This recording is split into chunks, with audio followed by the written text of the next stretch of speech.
మనకి చాలా మంది ఎదురవుతూ ఉంటారు.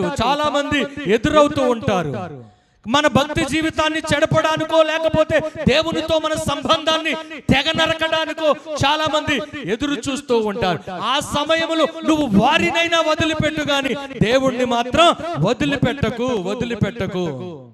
నేను అంటాను, అంత గొప్ప స్థితిలోకి వెళ్ళడానికి శ్రమల నుండి ప్రారంభించాడు. నేను అంటాను, ఆ అవకాశాన్ని వదిలిపెట్టుకున్నందుకు రివార్డ్ ఏంటో తెలుసా? పోతీఫరు భార్యను వద్దన్నందుకు రివార్డ్ ఏమొచ్చిందో తెలుసా? 13 సంవత్సరాలు జైల్లో పెట్టారు. అది రివార్డ్. అయినా భరిస్తూనే ఉన్నాడు, అయినా దేవుని సన్నిధిలో ప్రార్థించుకుంటూనే ఉన్నాడు. నేను అంటాను, కష్టాలలో కూడా నీ నిర్ణయం ఏంటి? దేవునితో పెట్టేస్తాను. మంచి జరిగినప్పుడు మంచే జరిగితే నువ్వు ఉండేదేంటి? ప్రతివాడు ఉంటాడు. నువ్వు మంచి చేసినప్పుడు కూడా చెడ్డ నీకు ఎదురొచ్చినప్పుడు, కష్టం నీ మీదకి వచ్చినప్పుడు, అప్పుడు కదా దేవునిలో నిలబడవలసింది. హల్లెలూయా.